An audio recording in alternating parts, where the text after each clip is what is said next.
Now, if you watched any sports programs at all last week, you probably saw that over and over again. The debate was Jim McElwain's anger appropriate? And it went back and forth. Some said it was over the top. Some said it was justified. Well, people couldn't seem to agree on it. But what's happening there is that's the University of Florida head coach Jim McElwain. Kelvin Taylor, son of the running back Fred Taylor, makes a touchdown. He does the throat slash gesture, which gets his team penalized 15 yards. And the coach explodes in anger. Now, did you notice you didn't hear the audio of the coach? It was filled with expletives. And he was saying some things that wouldn't be appropriate for church or really appropriate anywhere. I mean, he was just unloading on this kid. Let's watch it one more time. And what you see is anger on full display. Now, many of you probably think of a scene like this when you think of someone having an anger issue. And I'll admit, for most of my life, that was sort of my view. If somebody had an anger issue, this is kind of what I thought about. Someone who was having an eruption, somebody who was exploding, somebody who was blowing up, somebody who was getting red in the face, blood veins bulging on the neck, and all kind of harsh words coming out of their mouth, and in some cases maybe even fists flying. So generally that's what we think of when we think of someone with an anger issue. But I'm here to tell you this morning that is only one display of anger. In fact, there are 3 displays of anger, according to psychologists. And that's why I've entitled this morning's message, The 3 Faces of Anger. We are going to look at 3 different kind of ways that people express their anger. So don't make the mistake of just thinking about someone blowing up. There are some other ways that anger can be expressed as well. But before we get to that, let's take a little closer look at anger itself, basically a review from last Sunday. If you will recall, we saw from Scripture that anger itself is not wrong. Anger itself, it's not a sin. Really, anger is a neutral emotion. All it is an emotional signal that something is uncomfortable, that something is undesirable, that something is in fact wrong. Now, the basic goal of anger is to protect and preserve something. Now, when anger motivates us to fight against injustices and to correct attitudes and behaviors we perceive as wrong, it can be a healthy thing. If you remember last Sunday, we talked about MAD, Mothers Against Drunk Driving. This particular mother lost her 13-year-old daughter to a drunk driver. She got mad about it. She got angry about it, so she started Mothers Against Drunk Driving. And according to their statistics, since they're coming into existence, they have cut drunk driving fatalities in half. You see, that's a constructive use of anger. Her anger wasn't sinful. It motivated her to do something good. Jesus did the same thing. Remember, Jesus went into the temple, supposed to be a house of prayer. They had turned it into a den of robbers. The money changers were fleecing the flock, so to speak. They were taking advantage of people in the name of God and taking away and detracting from the prayer that was supposed to be going on there at the temple. And what does Jesus do? Man, he makes a whip of cords and he goes into the place and overturns tables and he drives them out. See, Jesus did something constructive with this neutral emotion of anger. Then later on we read in Mark chapter 3, verse 5, it specifically says Jesus was angry. He was angry there with the Pharisees and their unmerciful, legalistic attitude. And then Paul says in Ephesians 4:26, King James Version, he writes, "Be ye angry." Literal translation. So he's saying be angry and sin not. So we can see from that passage that anger is sometimes justified, but nevertheless, Paul says, just make sure you don't sin when you get angry. So we can see from Jesus' example we can see from Paul's writings and various places in the Bible, God's wrath is mentioned. So that lets us know that anger is not a sin, and that sometimes it's justified. Sometimes you'll hear people refer to it as righteous indignation. So anger itself is not a sin. But why are we angry and how we react when we're angry, that's what can become sinful. You see, sinful anger takes place when we are seeking to protect and preserve our pride. You see, that's what anger does. It seeks to protect and preserve something. But when we start to protect and preserve our pride, our egos, that's when the anger becomes sinful and leads people to do some sinful things. Listen to what James writes in James chapter 1, verse 20. He tells us that the anger of man does not bring about the righteous life that God desires. Key phrase there, anger of man. He's talking about a fleshy kind of anger. He's talking about a man-centered, not a God-centered, a man-centered kind of anger. We're talking about an anger that's self-centered. It revolves around pride. And when someone's angry in that vein, they are not conforming to God's standards. They're not living out the principles that God lays forth in His Word, and God is thereby displeased with them, and it's sinful. So now let's turn our attention to the three faces of anger, and let's see which face fits you. This morning we're going to look at those who spew it, and we're going to look at those who stuff it, and we're going to look at those who leak it. Now, I firmly believe all of us wear one of these faces, and sometimes we're interchangeable with some of them. Some of us in here, no doubt, spew it, some of us stuff it, and some of us leak it. Now, each of us responds to anger differently, of course, and it's affected by our personality. We're wired up differently, some of us are. There's circumstances that lead to the way we react to anger. There's culture, there's gender, there's age, there's past experiences. It's who we are and where we are and what we've experienced. That all affects how we respond to anger. So sort of keep that in mind. That's why we're a little bit different in the way we deal with it. So let's begin with the spewers. I can't think of a better example than a spewer than what we saw on that video clip. He was definitely spewing forth his anger. You could also call him an erupter if you want to. You know, when I think of a spewer, you know, I don't think of a little tea kettle putting off a little steam. I think of a volcano. I think of heat. I think of lava. I think of destruction. That tends to accompany the erupter. There's no mystery about their anger. You don't have to sit around and wonder if these people are upset. They make it known and they explode onto those around them. They are forceful. They yell. They blame. They tend to intimidate and even control others. They instill fear in those around them. Some even become physically abusive. They're often opinionated, forceful, blunt, tactless, demanding, and demonstrative. Here's the spewer's motto. Yes, I'm angry. You bet I'm angry. I'm mad as blank, and I have a right to say so. To them, the only way to deal with anger is to get it out. And they rarely take ownership of their emotions. And they use statements like, you made me angry, instead of I got angry when. Okay? Now, more people react to anger this way than you may realize. I saw a statistic that said roughly 23% of people admitted to openly expressing or exploding their anger. 23%. And then that same source went on to say 23% also admit to hitting someone in their anger. Now, I figure when they do a survey like that, somebody's lying. There's probably more people spewing than they wanted to admit. So, at the very least, 1 in 4 people are spewers.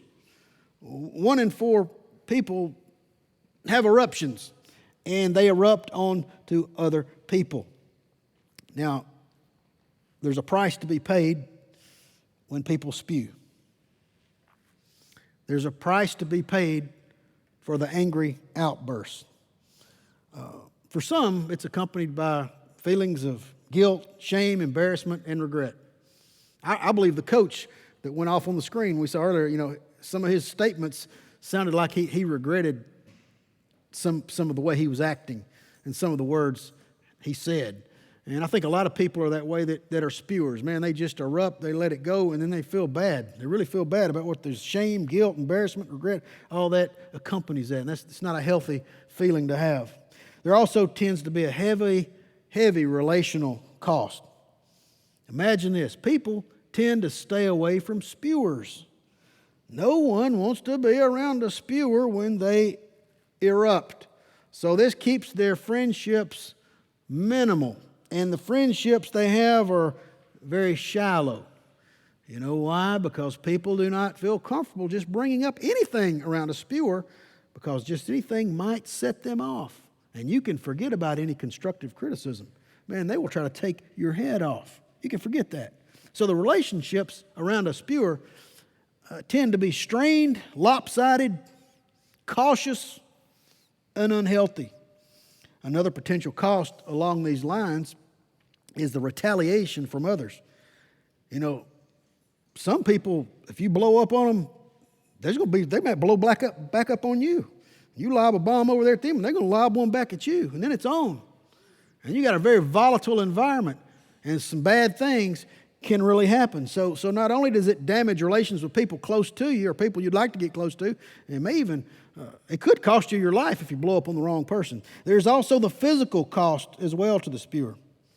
The spewer sometimes hurts people and even pets as they slap and kick and punch. They may hurt things as they throw, break, and yank. Shoving and slapping and hitting and beating is not acceptable. It's not excusable. And I want to say this just as seriously as I can. If you are a spewer and you've been physically abusing others, you need to get some professional counseling immediately. Don't minimize it. Don't excuse it. Don't pretend like it doesn't happen. Don't say, I'll never do it again. If you've been doing that, I urge you, get help now. Spewers may not always hurt others physically, but they almost always hurt others emotionally. And I think one of the ways, if they're ever going to get help, maybe they don't go to a professional counselor, but it's best if they get in touch with their underlying causes of hurt, get in touch with their needs. And if they'll get in touch with these feelings, I know this is getting kind of psychological, but it's true. If they'll get in touch with what's really setting them off, it might help them dismantle this explosive anger that they have, because there is an underlying issue. And above all else, if you're a spewer, as hard as it may be, always think of others. Think of the recipients.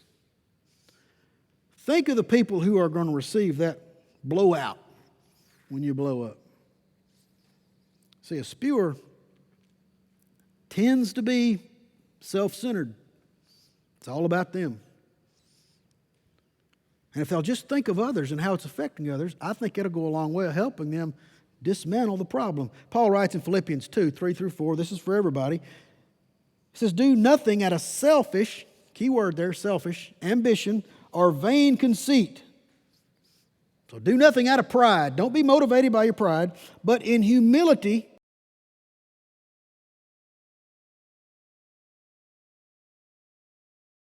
people from blowing up.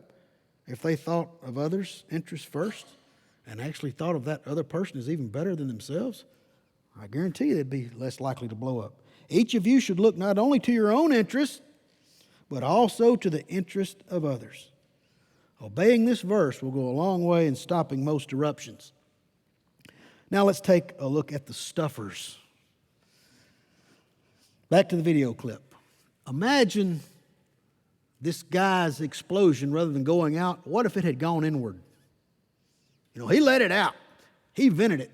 But there are some people who don't let it out. They bury it deep within. They bottle up this stuff inside of them. And it's almost like something festering in them. And they do it for various reasons. Some people just think anger is a sin. They think it's wrong, and they don't want anybody to see it. They think it's undignified. They think it's shameful. They think it's disgraceful. And so the goal for the stuffer is to keep a tight lid on their anger.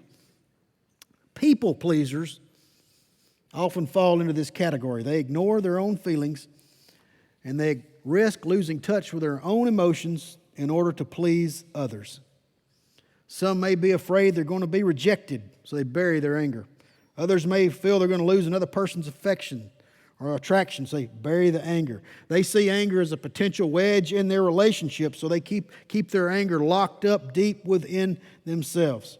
Some may have grown up in a home with a spewer and seen people punched and slapped and hit and things broken and all kinds of harmful words being unleashed, and they decide, I'll never be like that. So what do? They bury their anger deep within themselves. Or maybe they did have some anger issues growing up, and somebody disciplined it out of them, so to speak. So they just learned to always bury the anger and stuff it deep down inside themselves. And as with the spewer, the stuffer has cost to deal with. For one, there's the emotional cost. Unexpressed anger gets redirected. Now keep in mind, it's going to get out one way or the other. Just how is it going to get out? The person who stuffs the anger may not have an immediate eruption, but it's sort of a deep down inside job. It can easily turn into self-hatred. And I've read from numerous sources where internal anger can lead to depression. Think about that. A lot of depression is just anger that is turned inward. Stuffing anger can cause us to shut down our emotions, lose touch with ourselves, who we are, how we feel. Again, it just does this terrible inside job on us. There's a relational cost. People that keep their emotions hidden and bottled up, it causes them to become sullen, rigid, withdrawn, uptight, tense, easily aggravated. They're not very pleasant people to be around. And what happens is people begin to avoid the stuffer.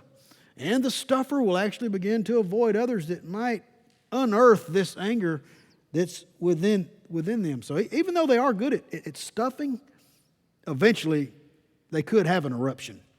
Some stuffers will stuff, and then there'll be a blow up. That can happen. And there's a physical cost to stuffing as well.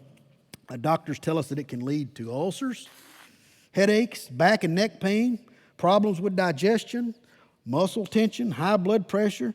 These are just some of the manifestations that accompany somebody who buries their anger and they do not let it out. So what can the stuffer do?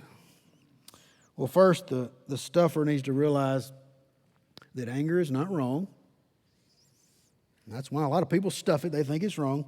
It is a God-given emotion. They need to view it as a signal that something just isn't right. And after that, they need to acknowledge their fears, acknowledge their feelings, and examine what's causing the anger, and then communicate their needs more effectively. Don't just bury, don't just push. Get it out in the open and discuss what the problem is. And above all, give it to the Lord in prayer. Tell Him your feelings. Tell Him how you feel. And always forgive others. You know, Jesus said if we don't forgive others, He won't forgive us. That makes a forgiver out of me. I don't know about you. I don't want to be cut off from God's grace. I don't want to miss His mercy. So I know I have to forgive others. Nothing will diffuse anger any better than forgiveness. I feel like singing that song, let it go, let it go. That's what we need to do. Let it go. Don't erupt.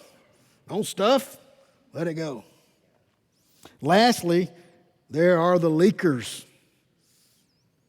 Rather than exploding in anger, leakers let their anger out little by little on the offending person.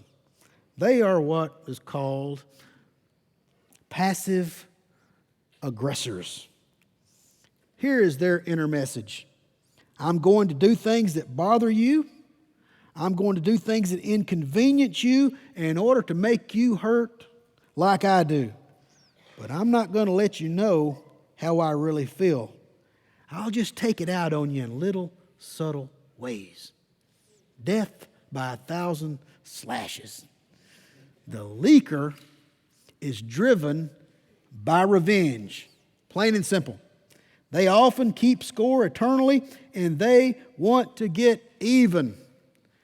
Their goal, again, is revenge. They want to pay back the offender in full, and they do it by little, subtle, indirect actions. It might be a brief, derogatory, sarcastic comment here and there. They may be intentionally late. They may pretend like they didn't hear something. They may pretend like they forgot. Oh, I didn't know that we agreed on that. The leaker is into making excuses, playing the helpless victim. Whatever it takes to annoy and get under the other person's skin, they'll do it. A little jab here, a little jab there, a little jab here. Little by little, they're letting out this anger in various little ways. Gossip also tends to be a part of this profile. Instead of going to the person who offends them, they sort of spread it around to others. They engage in slander and disseminate half-truths. And if they have Facebook, look out. They're going to be putting all kind of little posts on Facebook, sometimes making offending comments or putting negative comments, I should say, to the offender. Kind of subtly putting them in a negative light. And they are very careful not to look vindictive. Their negative comments are disguised as constructive criticism. See, the leaker hides behind indirect verbal and behavioral darts. You see, the leaker's kind of subtle.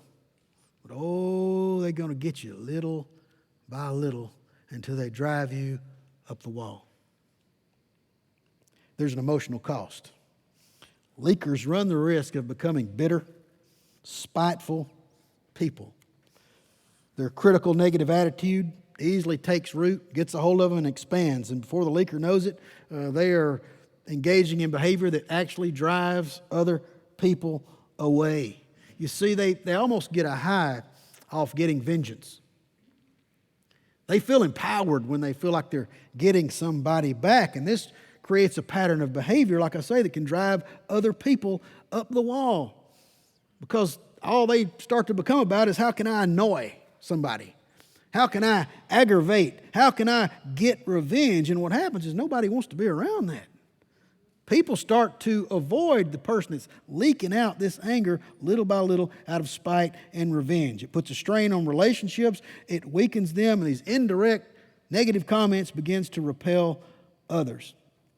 And it doesn't take too long either for others to figure out where the gossip and the complaining and the criticism and the slander are coming from. So after a while, people choose not to be around the negative, annoying, unreliable whiner victim. I'm being hard on the leakers, aren't I? So what does the leaker need to do? Well, like the stuffer and the spewer, I guess you could say, and they need to come to grips with their anger. They need to realize that, again, anger is not necessarily sinful. It's a negative emotion. They need to address their fears and beliefs. They're keeping them imprisoned. And rather than hide what's the real issue, they need to bring it out in the open. Quit hiding behind the little indirect negative innuendos and just go to the person. See, in a way, it's not fair, because the person that's offended them may not even be aware they've offended. And it works better if they go to that person, tell them what the problem is, get it out there on the table so it can be worked on. Don't just kind of hide behind these little comments and these little actions, always trying to get somebody back. You know what will stop the leak is to stop seeking revenge. man, that really puts a stop to the leaker. Because you take away that revenge factor, and it pretty much stops it. And also need to throw in the forgiveness factor as well. Not seeking revenge, forgiving others. That puts a stop to it. Paul writes in 1 Corinthians 13, he commands us to love others. As Christians, without love, he says, you're nothing. So we have to love. It's not optional. It's mandatory. And one of the characteristics of love keeps no record of wrongs. You see, the leaker's always keeping score, keeping up with who's doing what to them and how bad it hurt and how they're going to get them back. Well, that's got to go away because love keeps no record of wrongs. And furthermore, Paul tells us in Romans 12:19, listen to what he writes. Do not take revenge, my dear friends, but leave room for God's wrath, for it is written, it is mine to avenge, I will repay, says the Lord. So no more getting historical with others, no more bringing up the past, no more seeking to get even. That's God's department. And believe me, God can punish someone a lot better than we can. We have to let it go. Our job is to forgive. Our job is to leave it in God's hands. And what I hope you see this morning is that anger issues are not confined to just spewers. In a way, I think we treat spewers unfairly. We think they're the only ones with anger issues. But I hope I've brought it to your attention this morning that the other two faces of anger are just as big a problem in their own way. So I want to challenge you this morning. Let's try not to wear any of these faces of anger. Let's strive to get rid of anger altogether, because we know that the anger of man does not bring about the righteous life that God desires. Over the next several weeks, we're going to talk a little bit more about how we can dismantle anger in our lives no matter what kind of face we wear. And I want to tell you this, wherever God exposes a problem, He always